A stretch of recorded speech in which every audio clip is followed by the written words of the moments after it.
മൂന്നാർ യാത്രയുടെ 8ാമത്തെ എപ്പിസോഡിലേക്ക് എല്ലാ കൂട്ടുകാർക്കും സ്വാഗതം. അപ്പോൾ കഴിഞ്ഞ എപ്പിസോഡിൽ നമ്മൾ കണ്ടത് ലക്ഷ്മി എസ്റ്റേറ്റിൻ്റെ കാഴ്ചകളായിരുന്നു. അപ്പോൾ നമ്മൾ ലക്ഷ്മി എസ്റ്റേറ്റിൽ നിന്നും മാങ്കുളം വഴി ആനക്കുളത്തേക്കാണ് പോകുന്നത്. ആനക്കുളമാണ് നമ്മുടെ ഡെസ്റ്റിനേഷൻ. അപ്പോൾ ഈ കാണുന്നത് ആനക്കുളത്തേക്ക് പോകുന്ന റോഡാണ്. അപ്പോൾ ഞാനിപ്പോൾ ആനക്കുളത്തേക്ക് പോയിക്കൊണ്ടിരിക്കുകയാണ്. അപ്പോൾ ഞാൻ കഴിഞ്ഞ എപ്പിസോഡിൽ പറഞ്ഞിരുന്നു, ആനക്കുളത്തേക്ക് പോകുന്നത് അല്ലെങ്കിൽ ആനക്കുളത്തേക്ക് പോകുന്ന ആളുകൾ വൈകുന്നേരം സന്ധ്യാസമയങ്ങളിൽ എത്തിച്ചേരാൻ ശ്രമിക്കുക. കാരണം സന്ധ്യാസമയത്താണ് ആന വെള്ളം കുടിക്കാൻ വരുന്നത്, അതും കൂട്ടത്തോടെ വരുന്നത്. അപ്പോൾ ഒരുപാട് ആളുകൾ നേരത്തെ വന്നാലും ഈ ആനകൾ ഇറങ്ങുന്ന സമയം വരെയും അവിടെ വെയിറ്റ് ചെയ്ത് ആനകളെ കണ്ടിട്ടാണ് പോകാറുള്ളത്.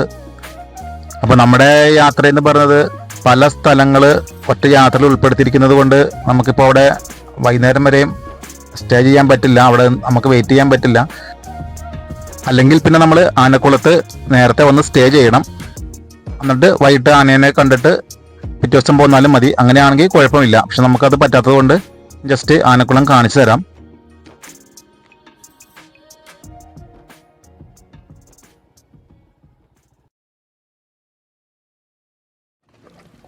അപ്പം നമ്മൾ ആനക്കുളത്തേക്ക് പോകുന്ന വഴിക്ക് ഇതുപോലെയുള്ള മനോഹരമായ കാഴ്ചകളൊക്കെ കാണാട്ടോ.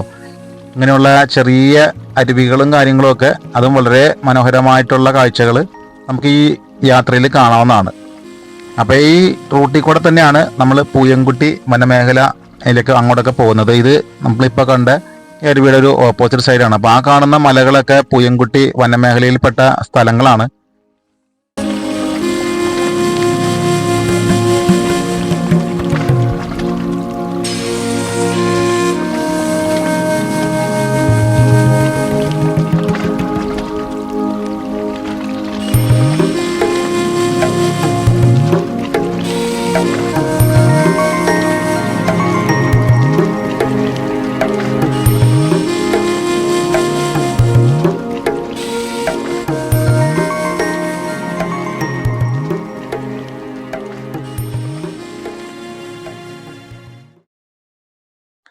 അവിടുന്ന് അങ്ങനെ ഇങ്ങോട്ട് പോരുന്ന വഴിക്ക് ഇവിടെ മറ്റൊരു കാഴ്ച കണ്ടു.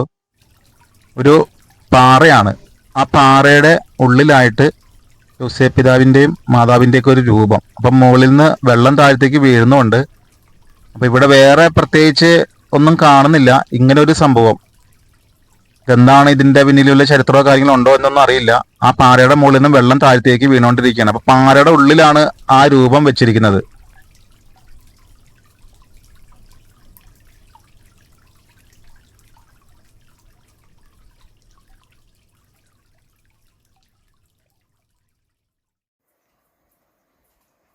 അവിടുന്ന് വീണ്ടും മുന്നോട്ട് വന്നപ്പോൾ ഇവിടെ മറ്റൊരു കാഴ്ച. ഇത് കണ്ടോ, ഇത്രയും മരങ്ങളുടെ ഇടയിൽ ഇല കൊഴിഞ്ഞു നിൽക്കുന്ന കുറെ മരങ്ങൾ, റബ്ബർ മരങ്ങളാണ് കേട്ടോ. റബ്ബർ ഇല കൊഴിച്ച് നിൽക്കുന്ന ഒരു കാഴ്ച.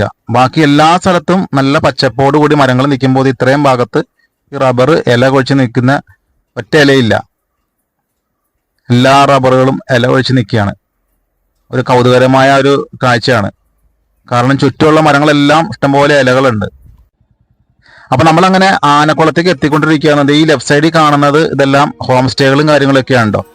അപ്പൊ ആനകളെ കാണാൻ വേണ്ടി വരുന്നവര്, വീഡിയോ എടുക്കാനോ അങ്ങനെയൊക്കെ ആയിട്ട് വരുന്നവര് ഇവിടെ നേരത്തെ വന്ന് ഇവിടെ സ്റ്റേ ചെയ്ത് രാത്രിയാകുമ്പോൾ ഇവിടെ വന്ന് ആനകളെ കണ്ടിട്ടാണ് പോകുന്നത്. അപ്പൊ ഇത് നമ്മൾ ആനക്കുളം ജംഗ്ഷനിലേക്ക് എത്തിയപ്പോൾ ഇവിടെ ഒരു കപ്പേളയൊക്കെ ഉണ്ട്. അപ്പൊ ഇതാണ് ആനക്കുളം. അപ്പൊ ഇവിടെ ട്രക്കിങ്ങിനുള്ള ജീപ്പും കാര്യങ്ങളൊക്കെ കിടക്കുന്നുണ്ട്. അപ്പൊ ഇവിടെയാണ് ആനകൾ വെള്ളം കുടിക്കുന്ന കാണാൻ വേണ്ടി വരുന്ന ആനക്കുളം. ഞാനത് കാണിച്ചു തരാം, ഞാൻ കറക്റ്റായിട്ട് കാണിച്ചു തരാം ആനക്കുളത്തിന്റെ. അപ്പൊ ഇവിടെ ഒരു ബോർഡൊക്കെ വെച്ചിട്ടുണ്ട് കേട്ടോ. ആനകൾ വെള്ളം കുടിക്കാൻ പറ്റുന്ന സ്ഥലമാണ് എന്നൊക്കെ പറഞ്ഞ് ഇവിടെ ഒരു ബോർഡും കാര്യങ്ങളൊക്കെ ഫോറസ്റ്റിന്റെ ഒരു ബോർഡ് വെച്ചിട്ടുണ്ട്. അപ്പൊ നമ്മൾ വന്ന വഴിയാണ് നേരെ കാണുന്ന വഴി.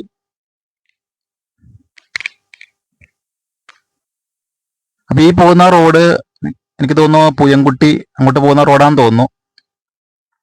അപ്പൊ ഇവിടെ രണ്ട് ചേട്ടന്മാര് ക്യാമറയായിട്ട് നടക്കുന്നുണ്ട്. ഈ കാണുന്ന വഴി കൂടെയാണ് ആനകൾ വെള്ളം കുടിക്കാൻ വരുന്നത്. ഇതാണ് ആന വരുന്ന കറക്റ്റ് ആയിട്ടുള്ള സ്ഥലം. അപ്പൊ നമ്മൾ രാത്രി വരെയൊക്കെ, ഇപ്പൊ ഉച്ച സമയമാണ്, അപ്പൊ രാത്രി വരെയൊക്കെ സ്റ്റേ ചെയ്യുവാണെങ്കിൽ, നമ്മളിവിടെ വെയിറ്റ് ചെയ്യുവാണെങ്കിൽ നമുക്ക് ആനകളെ കാണാൻ പറ്റും. അത് എല്ലാ ദിവസവും ആനകൾ വരാറുണ്ടെന്നാണ് ഞാനിവിടെ ഈ ജീപ്പിലുള്ള ഒരാളോട് ചോദിച്ചപ്പോൾ അവർ പറഞ്ഞത്. അതിന് നമ്മൾ വെയിറ്റ് ചെയ്യണം. അത് ആനകൾ കൂട്ടത്തോടെയാണ് വരുന്നത്. പിന്നെ അതുങ്ങൾ വന്നു കഴിഞ്ഞാൽ കുറേ നേരം അവിടെ ഉണ്ടാവും.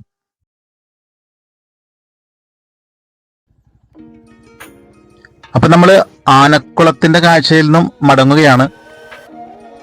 അപ്പം നമുക്ക് ഇവിടുത്തെ കാഴ്ച കണ്ടിട്ട് തിരിച്ചു പോകുന്ന വഴിക്ക് നമുക്ക് വിരിപ്പാറ വെള്ളച്ചാട്ടത്തിൻ്റെ അടുത്ത് കൂടെ പോകാം. അപ്പം ഞാൻ ഫസ്റ്റ് എപ്പിസോഡിൽ പറഞ്ഞതുപോലെ വെള്ളച്ചാട്ടങ്ങൾ ഞാൻ നമ്മുടെ ഈ മൂന്നാർ യാത്രകളിൽ നിന്ന് ഒഴിവാക്കിയിരിക്കുകയാണ്. കാരണം തൊട്ട് മുമ്പ് ഒരുപാട് വാട്ടർഫോൾസിൻ്റെ വീഡിയോ ചെയ്തതുകൊണ്ട് നമ്മൾ ഈ മൂന്നാർ യാത്രയിൽ വെള്ളച്ചാട്ടങ്ങൾ ഒഴിവാക്കിയിരിക്കുകയാണ്. എങ്കിലും നമുക്ക് പോകുന്ന വഴിക്ക് ജസ്റ്റ് വിരിപ്പാറ വെള്ളച്ചാട്ടത്തിൻ്റെ ആ സ്ഥലം കൂടി ഒന്ന് കണ്ടിട്ട് മടങ്ങിപ്പോവാം.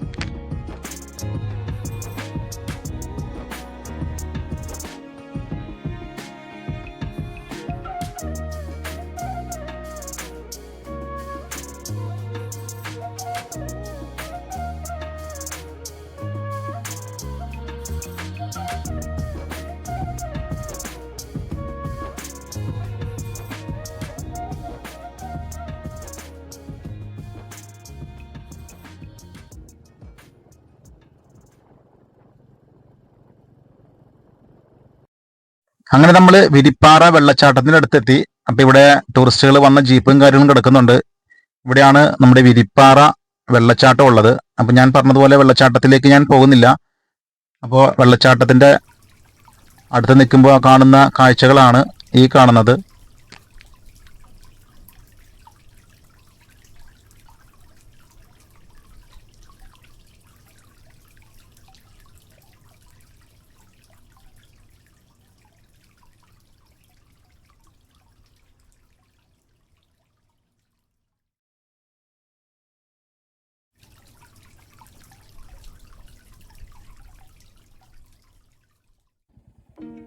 അങ്ങനെ വിരിപ്പാറ വാട്ടർഫോൾസിൽ നിന്നും ഞാൻ യാത്ര തിരിച്ചു. ഇപ്പം നമ്മൾ ഇനി പോകുന്ന വഴിക്ക് കണ്ണൻദേവൻ്റെ ഒരു സ്കൂളുണ്ട്. അപ്പം നമുക്ക് ആ സ്കൂള് കണ്ടിട്ട് തിരിച്ച് നമ്മുടെ യാത്ര അല്ലെങ്കിൽ ഈ എപ്പിസോഡ് നമുക്ക് ഇവിടെ വൈൻഡ് അപ്പ് ചെയ്യാം.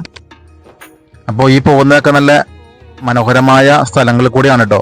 നമ്മൾ വീഡിയോയിൽ കാണുന്നത് പോലെയല്ല. നമ്മൾ ഈ റൂട്ടിൽ കൂടെയൊക്കെ പോകുമ്പോൾ ഈ ഇരു വശത്തും പുൽമേടുകളും പശുക്കൾ മേയുന്നതും വളരെ മനോഹരമായ അടിപൊളി കാഴ്ചകളാണ് നമ്മുടെ ഈ റൂട്ടിലുള്ളത്.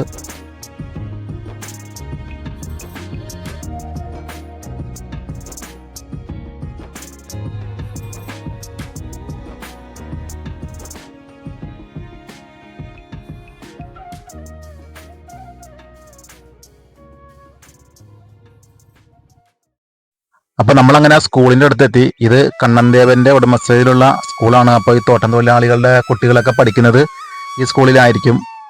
വളരെ മനോഹരമായ ഒരു സ്കൂള്. അപ്പൊ ഈ സ്കൂള് കാണുമ്പോൾ എനിക്ക് ഓർമ്മ വന്നത് നമ്മുടെ മാമലക്കണ്ടം സ്കൂളാണ്. അതുപോലെ മനോഹരമായ പ്രദേശത്തിരിക്കുന്ന അതിമനോഹരമായ ഒരു സ്കൂള്. അപ്പൊ ഇവിടെ ഒരു പഴയൊരു കെട്ടിടം ഉണ്ട് കേട്ടോ.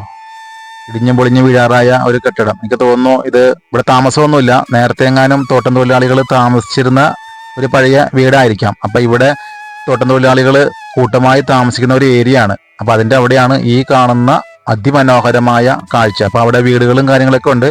അതെല്ലാം ഈ തോട്ടം തൊഴിലാളികൾ ഇപ്പോൾ താമസിച്ചുകൊണ്ടിരിക്കുന്ന വീടാണ്. ഇപ്പൊ ഈ താഴെ കാണുന്നത് അവിടെ താമസമില്ല, അതെല്ലാം പഴയതായിട്ടിരിക്കുകയാണ്. കണ്ടോ, ഇവിടെ എല്ലാം തോട്ടം തൊഴിലാളികൾ താമസിക്കുന്ന സ്ഥലമാണ്. മനോഹരമായ സ്ഥലം എന്ന് പറഞ്ഞാൽ അതിമനോഹരമായ സ്ഥലമാണ് കേട്ടോ ഇവിടെയൊക്കെ. അപ്പൊ അങ്ങനെ നിൽക്കുമ്പോഴാണ് ദൂരെ നിന്നൊരു മൂളക്കം കേട്ടത്. അപ്പൊ ഞാൻ കാണിച്ചു തരാം. ഈ വണ്ടി കണ്ടോ, തേയില നുള്ളിയിട്ട് തേയില ചാക്കുകളുമായിട്ട് വരുന്ന വണ്ടിയാണ്. ഈ വണ്ടി കണ്ടു കഴിഞ്ഞാൽ നമ്മൾ മാറി കൊടുത്തണം കേട്ടോ. അവർ നമ്മളെ ഒന്നും മൈൻഡ് ചെയ്യില്ല. തൊഴിലാളികളുണ്ട് കൂട്ടത്തിൽ, നല്ല സ്പീഡിൽ പോകുന്ന വണ്ടിയാണ്. അപ്പൊ നമ്മുടെ മൂന്നാർ യാത്രയുടെ 8ാമത്തെ എപ്പിസോഡ് ഞാൻ ഇവിടെ വെച്ച് വൈൻഡ് അപ്പ് ചെയ്യുകയാണ്. നമ്മുടെ വീഡിയോ ആദ്യമായി കാണുന്നവർ സബ്സ്ക്രൈബ് ചെയ്യാൻ മറക്കാതിരിക്കുക. മൂന്നാർ യാത്രയുടെ 9ാമത്തെ എപ്പിസോഡുമായി ഞാൻ വേഗം വരുന്നതായിരിക്കും. അതുവരെ എല്ലാ കൂട്ടുകാർക്കും ഗുഡ് ബൈ.